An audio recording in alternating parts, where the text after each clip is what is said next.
Diferente da crença comum, que a guarda do domingo ocorreu naturalmente sob a orientação apostólica, essa mudança, nós vamos ver nessa manhã, ela aconteceu num processo gradual, influenciado por fatores externos, extra-bíblicos. Samuel Bacchiocchi, ele defendeu a sua tese de doutorado, e aqui eu queria dizer a você, é muito curioso, não é apenas uma tese de doutorado, foi uma tese de doutorado defendido na Pontifícia Universidade Gregoriana de Roma, lá no Vaticano, em 1975. O título da tese, numa tradução livre, é Do Sábado para o Domingo, uma investigação histórica sobre a ascensão da observância do domingo no cristianismo primitivo.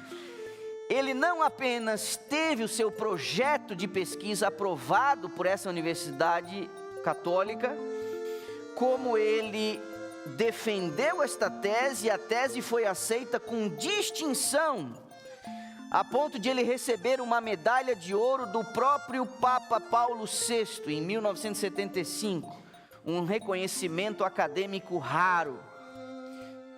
Isso é notável porque a Pontifícia Universidade Gregoriana é uma instituição ainda jesuíta, e sua tese contradizia a visão católica tradicional de que sobre a autoridade da igreja houve a mudança do dia de guarda. Bacchiocchi provou que não foi nem sob a autoridade da igreja, mas um processo gradual.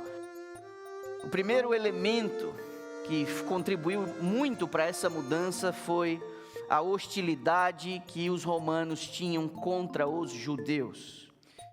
Mas o que o Novo Testamento nos revela, e eu não vou nem entrar aqui nesse primeiro momento em textos do Antigo Testamento, mas do Novo Testamento, sob a tutela e a orientação e a influência da igreja chamada agora de apostólica. Em Atos capítulo 13, o verso 14, na versão mais comum que temos na língua portuguesa, diz que eles chegaram a Antioquia, Psídia, e entrando na sinagoga, falando dos apóstolos, num dia de sábado eles se assentaram. No mesmo capítulo 13 de Atos, os versos 42 a 44, diz que não foi apenas na chegada a essa cidade, mas despedida a sinagoga, diz o verso 42 de Atos 13, rogaram-lhe os gentios que no sábado seguinte lhes falassem essas palavras. Quantas coisas temos nesse verso? Temos apóstolos chegando numa comunidade gentia, indo numa sinagoga no sábado e tendo o pedido dos próprios gentios que no próximo sábado eles os instruíssem. No verso 43 diz que despedida a congregação, muitos dos judeus e dos prosélitos piedosos seguiram Paulo e Barnabé, e estes falando-lhes os exortavam a perseverar na graça de Deus. Verso 44, no sábado seguinte, afluiu quase toda a cidade para ouvir a palavra de Deus. Repare que esta não é uma prática estranha à igreja apostólica. Em Atos capítulo 16, no sábado, verso 13, saímos da cidade para junto do rio, onde nos pareceu haver um lugar de oração, e assentando-nos falamos às mulheres que para ali tinham concorrido. Em Atos capítulo 13, você tem uma viagem a uma cidade gentia. Em Atos capítulo 16, num outro momento, onde não havia sinagoga, ou quem sabe uma dificuldade, eles usaram o mesmo dia, mas agora em meio à natureza. Quero lembrar a você que o concílio de Jerusalém ocorreu e é registrado no capítulo 15 de Atos, e lá não houve nenhuma discussão sobre a validade e a perpetuidade do sábado, diferente do que eles fizeram com o assunto da circuncisão. Agora, se o relato apostólico nos diz que a prática da adoração e da guarda do sábado, ela permaneceu dentro do contexto apostólico, vamos dar uma espiadinha agora na história. Você sabe que no ano 70 houve uma incursão do exército romano contra a cidade de Jerusalém, que levou à sua destruição. Essa crescente hostilidade entre judeus e romanos, especialmente após a destruição de Jerusalém, e a maioria de nós está familiarizado com essa destruição e a destruição do templo. Mas houve também outras duas revoltas, mais ou menos 40 anos depois, e uma outra 60 anos depois. Essa de 60 anos depois, entre os anos 132 e 135 da nossa era, foi uma revolta chamada Revolta de Bar Kokhba, ou Kokhba. Esse camarada, essa revolta leva o nome dele, mas foi uma grande insurreição dos judeus da Judéia, ali da região de Jerusalém, contra o Império Romano durante o reinado do imperador Adriano. Essa foi, como eu mencionei, a terceira e última grande revolta judaica contra Roma. A primeira lá, que levou à destruição de Jerusalém na década de 60, início da década de 70. A revolta chamada de Revolta da Diáspora, e essa terceira. Agora, essa terceira ela tem um significado interessante. Muitos dos judeus consideravam esse Simão Bar Kokhba como uma espécie de Messias, o tipo de Messias que eles esperavam ter encontrado em Jesus 100 anos antes. Mas após a destruição de Jerusalém por Tito, os judeus viviam sob constante repressão, a coisa era muito difícil para eles. E Adriano, inicialmente, ele demonstra alguma tolerância, mas logo ele muda a postura. Aí olha o que o imperador romano faz, que desperta o ódio dos judeus daquela região. Ele planeja a reconstrução de Jerusalém como uma cidade pagã chamada Aélia Capitolina. Ele proíbe práticas judaicas lá na cidade, como a circuncisão, por exemplo. E ele anuncia a construção de um templo dedicado a Júpiter no lugar do templo ali em Jerusalém. E isso aí foram gatilhos que acabaram desencadeando nessa revolta de Simão Bar Kokhba, que ele, inclusive, alguns questionam, mas foi até considerado uma espécie de rei ali de Israel. E essa revolta teve algum sucesso. Por 2 anos e meio eles tiveram um governo independente, chegaram a cunhar moedas. Nessa moeda eles colocaram assim, ano 1 da redenção de Israel. Mas quando Roma decidiu agir, eles vieram com extrema brutalidade contra esse levante. Um camarada chamado Júlio Severo, um general, e essa palavra adjetivada severo, ela vem desse camarada e da brutalidade dele, tem origem aqui. Ele foi enviado com um grande exército, e ele cercou a cidade, desgastou tudo. Estima-se que mais de 500 mil de judeus morreram nessa incursão do exército romano, nessa década de 30 do segundo século. Milhares foram vendidos como escravos, as cidades foram destruídas, assentamentos judaicos deixaram completamente de existir. Os judeus foram banidos de Jerusalém e essa cidade passou a ser uma cidade essencialmente pagã. A província foi rebatizada de Síria-Palestina para tentar apagar o vínculo dos judeus com a cidade. Tudo isso é um pano de fundo para a gente entender o afastamento da igreja cristã do sábado, um sentimento antijudaico extremamente exacerbado. Qual foi o resultado dessa revolta e dessa ida do exército romano para lá? A derrota marcou o fim de esperanças messiânicas armadas. Isso consolidou a diáspora judaica, que foi os judeus sendo espalhados para tudo quanto é lugar, e aquele lugar lá já não passou a ser a habitação deles, devidamente. O rabinismo passa a adotar uma postura mais espiritual do que projeto nacionalista. Aquele camarada Simão Bar Kokhba, ele antes que era visto como uma figura extremamente valorizada, passou a ser vista com ceticismo. E agora o que nós temos é uma transição entre o judaísmo do segundo templo para um judaísmo mais rabínico. Como eu disse, essas revoltas ajudaram no afastamento de Roma e da hostilidade contra os judeus. Agora, nos primeiros séculos da igreja cristã, você teve vários teólogos e vários historiadores, que são chamados de pais da igreja, e eles contribuíram para o abandono do sábado e a adoção do domingo, muitas vezes em contraste com o judaísmo. Eu queria chamar a sua atenção para o primeiro deles. Esse camarada, você deve ter ouvido ele por aí, é um tal de Justino Mártir. ele publicou uma obra, um diálogo com um judeu chamado Trifão, e nessa obra ele estrutura basicamente os seus argumentos aí em 4 pontos. Primeiro, dizendo que o sábado era um sinal apenas para os judeus. Você já deve ter ouvido esse argumento por aí quando conversou com algum evangélico, protestante, sinal apenas para os judeus. Pois bem, esse camarada aqui, como um pai da igreja, foi o primeiro a sistematizar essa ideia, tá?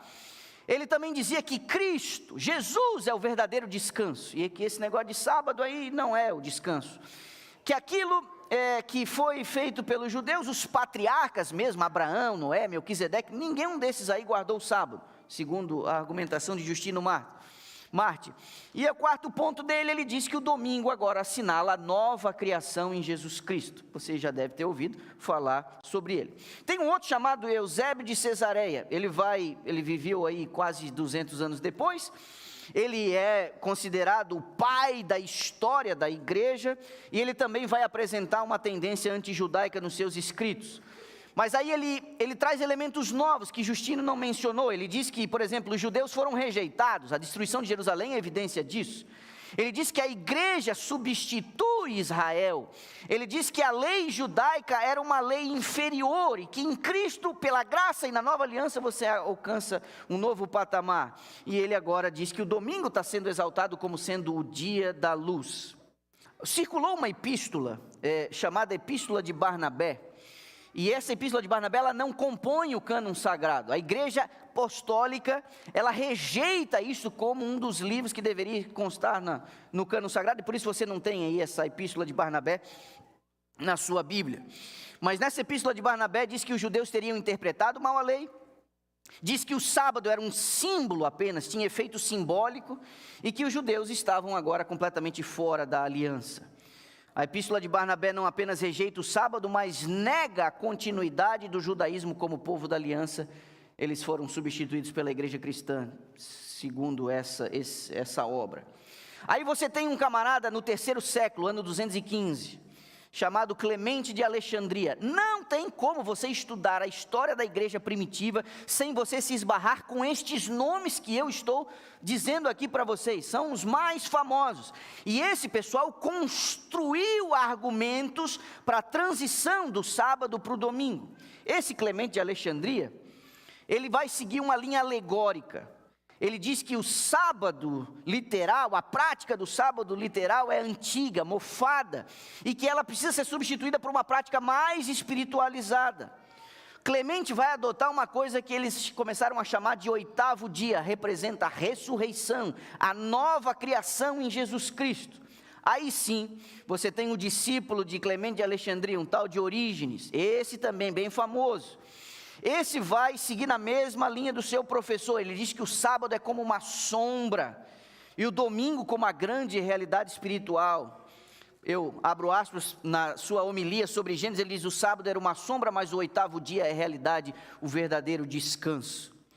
Todos esses camaradas que eu citei aqui para vocês, superficialmente, eles prepararam o terreno teológico e cultural para a transição do sábado para o domingo, em parte como forma de romper com o judaísmo para afirmar uma nova identidade cristã. Meus irmãos, eu devo estar falando desses 5 camaradas aqui há cerca de 7, 8 minutos.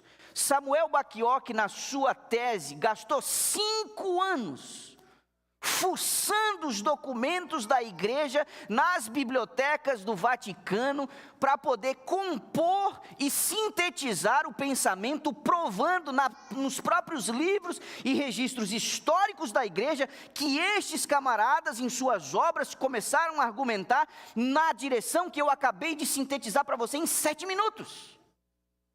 O sábado é uma sombra, era sinal para judeus, o domingo é a grande realidade, a igreja substituiu Israel. Tudo isso ele foi obra por obra, página por página, olhando e pesquisando. E é por isso que ele recebe uma medalha de distinção, porque do ponto de vista histórico, sua tese é irretocável. E você vê, o cara consome a vida e as energias, né, dentro de uma biblioteca por 5 anos, e a gente tenta aqui em menos de 10 minutos se apropriar disso, não é? Pois bem, 2 grandes centros promoveram essa mudança, um em Roma capital do império, e outro em Alexandria. Vamos lá. A mudança do sábado para o domingo, ela não foi de origem apostólica, mas ela resultou da influência desses dois grandes centros, Roma e Alexandria. Roma agiu por razões políticas, razões sociais, e Alexandria era quem ofereceu a base teológica para rejeitar o sábado e adotar o domingo. Roma foi a primeira a adotar o domingo, como dia de culto, principalmente por causa de 3 razões. Um antijudaísmo crescente, que a gente já mencionou, uma influência pagã na adoção de um dia que já era incomum com as culturas pagãs, e a autoridade da igreja romana que diz, é isso aqui que nós vamos fazer agora. Já em Alexandria, a construção do pensamento era uma tendência alegórica, era o texto não sendo encarado de maneira literal. Os filósofos de Alexandria, muito influenciados pela cultura, pela filosofia grega, pelo platonismo, eles se permitiram ser influenciados pela filosofia comum para tentar enxergar o texto bíblico. O texto bíblico não era suficiente, você precisava empregar nele a tua sensação e a tua percepção em cima do texto sagrado. Então, trocando por miúdos, é mais ou menos assim. A filosofia platônica dizia que nós vivemos dentro de 2 realidades, o mundo material e o mundo ideal, o mundo das ideias. A filosofia é quando você consegue entender o que é o mundo ideal. E tudo que é ligado à matéria, a prazer, tudo que é ligado àquilo que você pode tocar, pode provar, pode experimentar, isso é ruim. Para você evoluir no espírito, você tem que abandonar meio que as coisas materiais, para você ir nas coisas da ideia, que seriam as coisas espirituais. O que os filósofos de Alexandria fizeram? Eles começaram a olhar o texto bíblico, passando pelo filtro da filosofia grega. Essa é a razão porque, como herança católica, nós vemos o sexo como sendo alguma coisa ruim, suja, escondida, como existe tanto estigma em relação à intimidade de um casal, porque tudo que está ligado à matéria e ao prazer deve ser de certa maneira rejeitado, porque você tem que elevar seu espírito. Por isso as pessoas têm medo de, algumas delas, por exemplo, de enriquecer, de ganhar dinheiro, porque é material, é baixo, é vil. Tudo isso, gente, essa estrutura de pensamento aqui do Ocidente é influenciado por esses camaradas que viveram há muito tempo atrás, e isso influenciou a própria religião. O texto bíblico já não foi mais suficiente. Esses filósofos disseram, agora analisando o sábado especificamente, o sábado é uma coisa que é vista toda semana, ela é material. Essa restrição das comidas, essas práticas dos rituais judaicos, tudo isso aí é mofado, é vivo. Você tem que encontrar uma elevação espiritual para todos estes símbolos. E aí, que bonito né? O sábado é uma coisa para aqueles desobedientes do deserto. Em Cristo nós encontramos o verdadeiro descanso. E aí você emprega significados alegóricos a realidades e mandamentos explícitos. E é por isso que as pessoas pensam do jeito que elas pensam, mesmo sem saber a origem desses pensamentos. Pois bem, se você tem razões políticas, sociais por parte de Roma, que é um afastamento desse povinho chato, dessa província horrorosa lá da Judéia, você tem uma forte influência filosófica de Alexandria, só que agora eles encontraram a razão perfeita para fazer essa transição, especificamente do sábado para o domingo. A escolha do domingo como novo dia de culto cristão, ela não pode ser entendida unicamente por causa de motivos negativos antijudaicos, porque senão eles poderiam ter inclusive escolhido a sexta-feira para um dia de culto. Afinal de contas foi o dia que o nosso Senhor morreu, é o dia da paixão de Cristo. A gente pode dizer que o antijudaísmo criou a necessidade de substituir um novo dia de culto, mas não determinou a escolha específica do domingo. As razões para que o domingo pudesse ser escolhido como dia, aí você tem uma existência de uma rica tradição bíblica que associasse Deus e Cristo ao poder e esplendor do sol. Bem poderia, se a gente pudesse encontrar essa conexão, pensavam eles, a gente poderia adotar aqui a prática, a influência pagã e ao culto ao sol. Eles foram e desenvolveram um papel importante na adoção do domingo como dia do culto cristão, especialmente em Roma. E aí Samuel Bacchiocchi vai argumentar que essa tradição foi facilitada pelo contexto religioso do Império Romano, onde o solis invictus, o sol invicto, era amplamente venerado. O culto ao sol no Império Romano, desde tempos antigos, das diversas civilizações, eles adoravam o sol como uma divindade. Lá no contexto, inclusive, do Império Romano, na capital, este culto ao solis invictus, era um dos principais sistemas religiosos do Império Romano, especialmente entre os soldados e a elite política. Isso teve forte influência e apoio de imperadores como Aureliano, que oficializou o culto do solis invictus e estabeleceu o dia do sol, o domingo, como um dia sagrado, favorecendo sua aceitação entre os cristãos que buscavam uma identidade distinta do judaísmo. E aí você tem no quarto século um camarada muito pragmático chamado Constantino. Ele foi, sem dúvida nenhuma, um dos maiores responsáveis para consolidar a observância do domingo. Bacchiocchi, ele chega a afirmar que a decisão de Constantino de tornar o domingo um dia de descanso legal foi um marco importante, destaca a mudança, mas essa mudança já estava bem avançada nos 2 séculos anteriores. Constantino, com seu decreto, ele não só oficializou a prática cristã do domingo, mas ele também fez com que a associação do sol fosse mais visível, enquanto ao integrar ao cristianismo um contexto político e social dentro do seu próprio império. Aí, após a sua conversão ao cristianismo, ele começou a misturar um monte de coisa que a gente sabe. Houve uma mistura, um sincretismo entre práticas do cristianismo e as práticas do paganismo. Ele começa a pegar elementos cristãos ou ideias cristãs e começa a associar a símbolos pagãos. Daí surge um monte de coisa que se tem até hoje. E a mudança do sábado como um dia de guarda para o domingo foi mais uma dessas associações. Facilitou. E muitos cristãos pensaram o seguinte: olha, pensamentos e argumentos missionários. Olhe para mim, inclusive, aqui. Faça uma pausa. Talvez um dos argumentos mais perigosos para um afastamento da igreja aos princípios vitais sejam os argumentos missionários. Para a gente alcançar determinados grupos de pessoas, nós rebaixamos a norma. Para a gente parecer mais acessível a determinadas pessoas, nós começamos a negociar determinadas coisas estéticas, formas de culto, liturgia, tipo de música. Abre uma brecha aqui, dá uma flexibilizada ali, afinal de contas, o que a gente quer é levar Jesus, e as pessoas precisam ter uma experiência com Jesus. Mas você sabe que os últimos 30, 40 anos têm demonstrado, especialmente aqui neste país? De 30, 40 anos para cá, vários argumentos missionários foram utilizados por religiões não denominacionais para alcançar os sem igreja. E a minha pergunta é: o que esta nação tem se tornado em termos de cristianismo? Temos visto um avanço da fé cristã no país? Ou estamos a passos largos seguindo o caminho da Europa, de uma apostasia quase que generalizada? Cuidado com os argumentos missionários.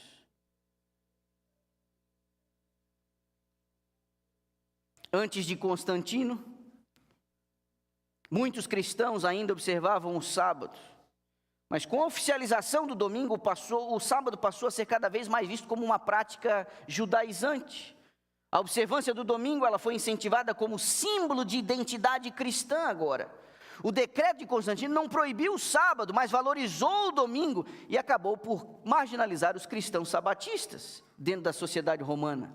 E nos séculos seguintes, a igreja passou a reforçar a santificação do domingo e a desencorajar a guarda do sábado, o que acabou consolidando a mudança. As leis de Constantino, e aqui a gente precisa entender, elas não criaram a observância do domingo, mas foram um fator decisivo para a sua consolidação, porque essa prática já se vinha de pelo menos 200 anos na construção de um pensamento que afastava a igreja cristã dos judeus para criar sua identidade própria. A adoção do domingo ela foi fortalecida por interpretações cristãs que associavam Cristo, como eu já mencionei, à simbologia solar. Cristo é o sol da justiça, em Malaquias 4:2. Símbolo da ressurreição, no primeiro dia da semana, o domingo, líderes cristãos passaram a promovê-lo como o verdadeiro dia da luz. Agora, meus irmãos, embora eu respeite os meus irmãos de fé reformada, que se esforçam em permanecer leais às Escrituras acima da tradição, e sob qualquer outra autoridade que se não assola a Escritura, é difícil para mim entender, porque alguns dos meus irmãos de fé reformada insistem em honrar uma instituição sem amparo bíblico. Permanece também o espanto, por parte dos teólogos, especialmente os católicos, sobre os motivos de uma instituição jesuíta, como a Pontifícia Universidade Gregoriana, ter aprovado com distinção uma tese que contradizia a visão católica tradicional sobre a autoridade da igreja na mudança no dia de guarda. Essa mudança nem se deu pela autoridade da igreja, ela foi mantida pela autoridade da igreja, mas ela não foi instituída pela autoridade da igreja, porque essa mudança foi gradual, foi pelas beiradas. Com os argumentos e com as pessoas que eu já citei, isso é história. E você não pode reescrever a história. A aceitação da tese, a premiação indicam que essa argumentação, academicamente, ela foi muito sólida. Mesmo dentro de um ambiente em que teoria poderia ser contrário às suas conclusões. E essa obra gerou muitos debates, especialmente entre aqueles que sustentam a ideia de uma transição baseada na autoridade apostólica e eclesiástica. A questão é que o reconhecimento acadêmico indica que a sua pesquisa era muito, muito sólida e difícil de refutar historicamente. Se alguém com o mínimo de honestidade intelectual investigar os documentos dos pais da igreja, não terá como chegar a uma outra conclusão senão essa. O debate não era tanto sobre a veracidade histórica da tese, mas sobre se a igreja tem ou não tem autoridade para mudar a prática cristã, independentemente de um mandamento bíblico explícito. E esse continua sendo um ponto central entre católicos e protestantes até hoje. A manutenção da guarda do domingo baseia-se única e exclusivamente na autoridade da igreja romana. A mudança não veio por decreto, como você viu. A adoção do domingo como dia de culto não foi apenas uma decisão teológica, mas também o resultado da influência cultural e política do Império Romano. O culto ao sol já era popular, facilitou a transição. Constantino vai apoiar essa mudança e ajuda a consolidá-la. Então, assim, o domingo ele passa a ser gradualmente aceito e promovido, substituindo o sábado, que era diretamente associado ao judaísmo. Para a gente encerrar, meus irmãos, a ausência do mandamento explícito para o domingo nas Escrituras, a longa controvérsia nos séculos seguintes, são fortes indícios de que a observância do sábado viveu por muito tempo ainda dentro das comunidades cristãs primitivas, especialmente entre os judeus cristãos e em regiões fora da influência direta de Roma. Eu já mencionei lá superficialmente no início das minhas considerações, mas quero reforçar aqui. Diferente da circuncisão, que marcava uma distinção que não era mais requerida e que foi assunto no concílio da igreja em Jerusalém, com os apóstolos ainda vivos lá e participando, o sábado nem de perto entrou em pauta nesse concílio de Jerusalém, nem um outro seguinte. Este não era um assunto que precisou de revisão. A rejeição do sábado por muitos pais da igreja não foi baseada numa ordem apostólica ou evidência bíblica sólida, mas num movimento teológico antijudaico, influenciado por contextos políticos e filosóficos de Roma e de Alexandria. Mas eu e você sabemos, a Bíblia permanece coerente ao apresentar o sábado, primeiro, como uma instituição da criação. Meus irmãos, eu vou encerrar agora. Vá às Escrituras e permita que ela interprete a si mesma, e você não terá como chegar a outras conclusões. Esse afastamento esse clima anti-judaizante por parte dos pais da igreja, tentando colocar um outro elemento que afirmasse a identidade cristã em contraste com os judeus, segundo eles rejeitados, contraria, por exemplo, o próprio mandamento e a instituição dele. Antes de povo judeu, antes de Abraão, antes mesmo do pecado, os argumentos que são utilizados para associar a guarda do sábado a práticas legalistas ou de autojustificação não resistem ao fato de, na primeira folha da sua Bíblia, num contexto de perfeição, não havia cansaço, não havia obra humana, eles tinham acabado de sair das mãos do Criador, e ele diz: eu vou descansar, abençoar e santificar esse dia. Isso é uma dádiva à humanidade, não tem nada que ver com a igreja ou com um povo. Essa mudança se deu por razões humanas, por motivos pragmáticos, políticos, culturais, um forte sentimento anti-judaico. Isso não tem amparo das Escrituras. O grande problema é que parte mesmo da igreja protestante, que rompe com as tradições da igreja, ali no 14º, 15º, 16º século, eles não fazem todas as reformas necessárias. Há um retorno às Escrituras, há um retorno à salvação pela fé, há um retorno apenas a Deus, a ser dado glórias a Ele, há um retorno a uma tentativa de focar apenas nas Escrituras e não da tradição da igreja, mas ainda boa parte dos nossos amigos e irmãos evangélicos, eles permanecem honrando uma instituição que está baseada única e exclusivamente na autoridade de Roma. O sábado foi feito por causa do homem, como um benefício para ele. O sábado é o seu reconhecimento de que a criação e a redenção não têm sua participação. Você reconhece a obra divina de ter criado os céus, a terra, o mar e a fonte das águas, e você reconhece o fato de ele mesmo, na sua morte, ter descansado na sepultura naquele dia. Eu sei que muitas vezes é difícil para nós navegarmos neste mar de muita incompreensão.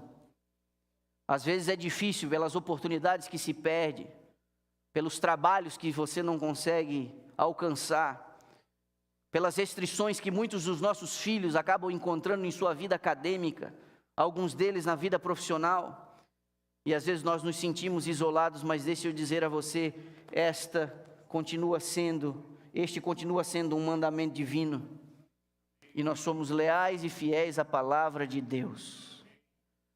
Há uma forte tendência, muito semelhante ao que aconteceu em Alexandria, de você olhar para o mandamento bíblico, olhar para o texto bíblico e você tentar alegorizar.